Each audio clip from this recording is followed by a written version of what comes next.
சத்குரு ஸ்ரீ ஷீரடி சாயி சரிதம். ஓம் Sairam. GopuramTV.com நேயர்களுக்கு என்னுடைய அன்பு வணக்கங்கள்.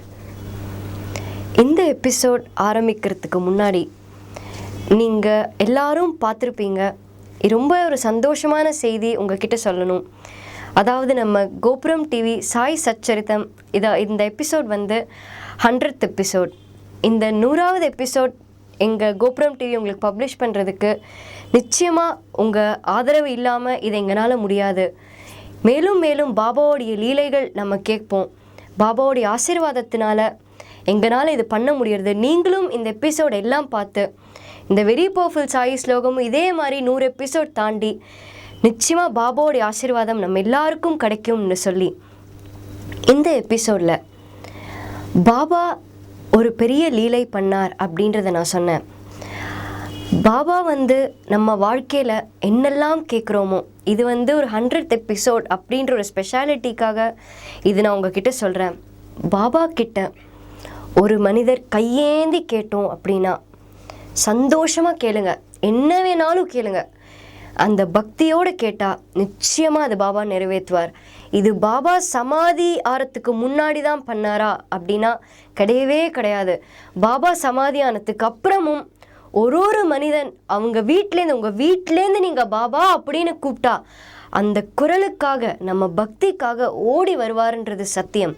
ஆனால் ஏன் நம்ம கேட்குற கேள்விக்கு இன்ஸ்டண்ட்டான பதில் பாபா கொடுக்கல அப்படின்னா, நம்ம பூர்வ ஜென்மத்தில் பண்ண புண்ணியம் இன்னைக்கு நம்மளால் பாபாவை பற்றி பேச முடியறது, கேட்க முடியறது, பாட முடியறது, பாபானால நம்ம பார்க்க முடியறது. ஆனால் பாபா சொல்கிற மாதிரி இந்த ஜென்மத்தில் ஒரு மனுஷ பிறவி எடுத்துட்டோம்.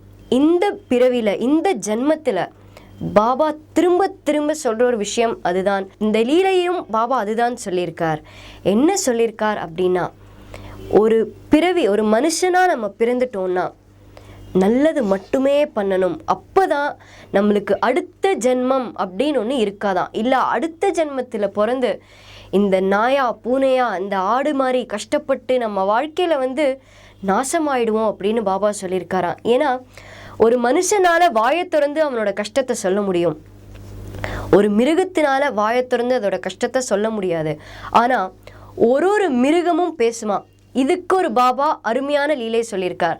இதெல்லாமே சாய் சச்சரித்தால இல்லாத சம்பவம். இந்த சம்பவமும் இந்த 100th எபிசோட ஒரு ஸ்பெஷாலிட்டிக்காக இந்த சம்பவமும் சாய் சச்சரித்தமில் இல்லாத ஒரு சம்பவம். நான் இந்த சம்பவத்தை எதுக்காக சொல்கிறேன் அப்படின்னா, நீங்கள் கேட்டதெல்லாம் பாபா தரமாட்டார் அப்படின்றதுக்காக சொல்லலை. நம்ம கேட்குறதெல்லாம் பாபா தருவார். ஆனால் அதுக்கான தகுதி நம்மளுக்கு இருக்கா அப்படின்றது மட்டும்தான் ஒரு பெரிய கேள்விக்குறி. அதுக்கு என்ன தகுதி வேணும் அப்படின்றத இந்த லீலையிலேருந்து நம்ம புரிஞ்சுப்போம். ஒரு அம்மா, ஒரு பையன், இவ 2 பேரும் ஷிரடி கிராமத்திலேயே பாபாவுக்கு சேவை பண்ணிகிட்டே இருந்தாலாம். எப்பயுமே இந்த பையன் பாபா கிட்ட பேசிண்டு, பாபாவோட துவாரகா மயிலையே சுத்திண்டு, பாபா போனால் பின்னாடியே ஓடி போகிறது, இதே மாதிரி இருந்தானா. ஒரு நாள் மிட் நைட், அதாவது தோராயமாக 2 மணி இருக்குமா நைட்டு, இந்த பையனும் அம்மாவும் வீட்டில் இருக்கும்போது இந்த பையன் வீட்டுக்கு வெளியில் ஓடி வந்திருக்கான். அப்போ இந்த பையன் நின்றுட்டு இருக்கிற இடத்துல எங்கேருந்தோ ஒரு மலைப்பாம்பு ஓடி அந்த குழந்தைய கடிச்சிருத்தான். ஒரு மலைப்பாம்பு கடிச்சதை பார்த்து இந்த அம்மா ஓடி வராலாம். அந்த பாம்பு கடிச்சிட்டு ஓடி போயிடுதான் அந்த இடத்துலேருந்து. இதை பார்த்துட்டு அந்த அம்மா கதறி அழறாலாம். என்னடா நம்ம குழந்தைய போய் பாம்பு கடிச்சிருத்தே, நம்ம என்ன அப்படியே பாவம் பண்ணோம் இந்த ஜென்மத்தில், பாபாவை வணங்குறதை தவிர நம்ம வேற என்ன பண்ணிட்டோம், ஒன்றுமே பண்ணலையே அப்படின்னு அந்த 2 o'clock நைட்டு 2 மணிக்கு இந்த அம்மா அந்த குழந்தைய தூக்கின்னு ஓடி போகிறாலாம் துவாரகா மாயிக்கிட்ட. துவாரகா மாய்க்குள்ளே ஓடி போய் பாபா கிட்ட கதறி அழறாலாம். பாபா தயவு செஞ்சு என் பையனை நீ காப்பாற்று பாபா, என்னோட பையன் கிடையாது, அவன் உன்னோட குழந்தை, நீ தான் அவனை காப்பாற்றணும் அப்படின்னு கையேந்தி பாபா கிட்ட அந்த அம்மா அழறா. ஆனால் பாபா சொன்ன ஒரு வார்த்தையை கேட்டு இந்த அம்மா அப்படியே கண் கலங்கி போயிட்டாலாம். ஏன்னா பாபா சொல்கிறாராம், அவன் இறந்து போகிறதுக்கான வழியில் நீ நிற்காத, அவன் இறந்து போட்டும் அப்படின்னு பாபா சொன்ன உடனே அந்த அம்மா இன்னும் அழறாளாம். ஏன் பாபா, என் குழந்தை அப்படி என்ன பண்ணா? ஒரு சின்ன ஆடுக்கெல்லாம் நீ உயிர் கொடுத்ததை என் கண்ணால் நான் பார்த்தேனே, இந்த சின்ன குழந்தைக்கு நீ ஏன் பாபா பண்ண மாட்டேன்?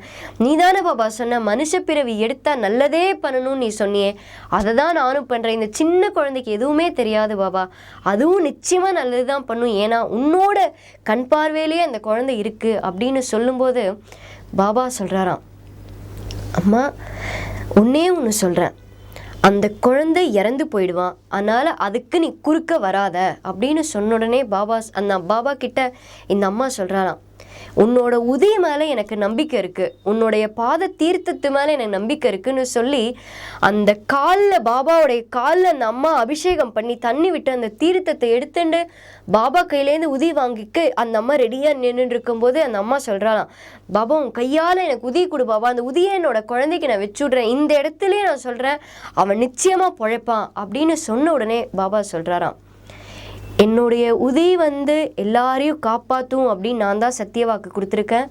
என்னுடைய உதியை நம்பி அணிந்து பாபா அப்படின்னு ஒரு நம்பிக்கையோடு அந்த உதியை வச்சுண்டா எல்லா கஷ்டத்தையும் நான் நீக்குவேன் நான் தான் சொல்லியிருக்கேன். ஆனால் இது எல்லாத்துக்கும் மேலே அந்த அல்லாஹ் ஒரு கட்டளை போட்டிருக்கா. அது என்னன்னா, விதின்னு ஒரு விஷயம் இருக்குது. அந்த விதியை என்னால் மாற்றவே முடியாது. ஏன்னா இந்த ஜென்மத்தை அவன் முடிச்சிட்டா அடுத்த ஜென்மந்தான் அவன் நல்ல மனிதனாக இருப்பான், இந்த ஜென்மத்தில் அவன் ஒரு கேவலமான ஒரு மனுஷனாக இருப்பான் அப்படின்னு இந்த அம்மா கிட்ட சொல்கிறா. இது பாபா சொன்ன உடனே அந்த அம்மா கதறி அழறாலாம். அந்த அம்மாவும் பாபாவும் பேச பேச உடனே அந்த இடத்துல காக்கா சாஹிப் தீக்ஷித் ஓடி வராராம்.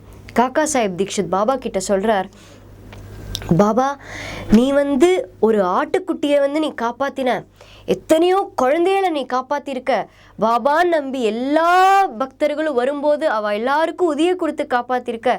அப்படி இருக்கும்போது இந்த பாம்பும் நீதான பாபா படைச்ச, இந்த பாம்பு கடிச்சு இந்த குழந்தையோட உயிர் நிச்சயமா போகாது, எனக்கு நம்பிக்கை இருக்கு பாபா அப்படின்னு சொன்ன உடனே பாபா சொல்றாராம், தீக்ஷித் நீ இதுக்கு நடுவில் தயவு செஞ்சு வராத, ஏன்னா நான் உங்ககிட்ட ஒரு விஷயம் இந்த அம்மா முன்னாடியே சொல்கிறேன், எனக்கு அதை பற்றி கவலையே இல்லை.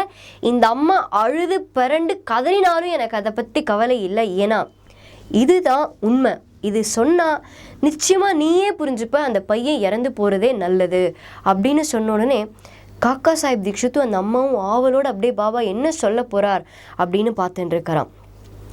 பாபா சொன்னதை கேட்டு அந்த அம்மாவே அந்த அம்மாவோட மனசை தேத்தின்ட்டாலாம். அப்படி பாபா என்ன சொன்னார் அப்படின்றத நம்ம அடுத்த எபிசோடில் பார்ப்போம்.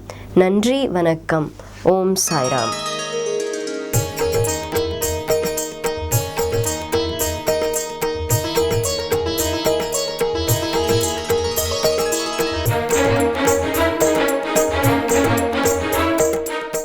யூடியூப் உலகத்தில் பக்திக்கென்று இருக்கின்ற ஒரே ஒரு சேனல் கோபுரம் டிவி சேனல்.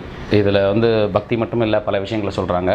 அதில் முக்கியமாக நாயன்மார்களின் அருள் வரலாறு, ஷீரடி சாய்பாபா அவர்களின் வரலாறு, 12 ஆழ்வார்கள் பற்றிய தொகுப்பு, மகா பெரியவர் பற்றிய ஆய்வுகள், ஜோதிடம் ஒரு ஆய்வு, அப்புறம் ஆன்மீக அதிசயங்கள், இது அனைத்தும் ஒவ்வொரு நேரத்துலையும் அவங்க டெலிகாஸ்ட் பண்ணுறாங்க. இந்த பிஸியான காலகட்டத்தில் நீங்கள் இதெல்லாம் பார்க்கணும். ஏன்னா நமக்கு தேவை எதையும் கொண்டு போக போகிறதில்ல, கொண்டு போவது இறையருளை மட்டும்தான். இறையருளை கொண்டு போகணும்னா இதெல்லாம் பார்க்கணும், இதை பற்றி தெரிஞ்சுக்கணும். ஸோ இறைவன் நன்றி ஒரு அணுவும் அசையாது. ஸோ தயவு செஞ்சு எல்லோரும் கோபுரம் டிவி சேனலை சப்ஸ்கிரைப் பண்ணுங்கள், லைக் பண்ணுங்கள், ஷேர் பண்ணுங்கள். விதம் விதமான பக்தி நிகழ்ச்சிகளை உங்களுக்காக தந்து கொண்டிருக்கிறது உங்கள் கோபுரம் டிவி. உங்களுக்கு பிடித்த நிகழ்ச்சிகளை லைக் செய்யுங்கள், உங்களுக்கு பிடித்த மாணவர்களுக்கு ஷேர் செய்யுங்கள். மேலும் சப்ஸ்கிரைப் செய்வதோடு மட்டுமல்லாது அருகில் இருக்கும் பெல் பட்டனை கிளிக் செய்து கோபுரம் டிவி நிகழ்ச்சிகளை உடனுக்குடன் தெரிந்து கொள்ளுங்கள். மற்றும் ஒரு மகிழ்ச்சியான செய்தி, கோபுரம் டிவி ஆப்பை கூகுள் பிளே ஸ்டோரில் ஃப்ரீ டவுன்லோட் செய்து கோபுரம் டிவி நிகழ்ச்சிகளை தொடர்ந்து கண்டுகளியுங்கள், பாருங்கள், ரசியுங்கள், பரவசமடையுங்கள். gopuramtv.com. பக்தி பக்திமயம்.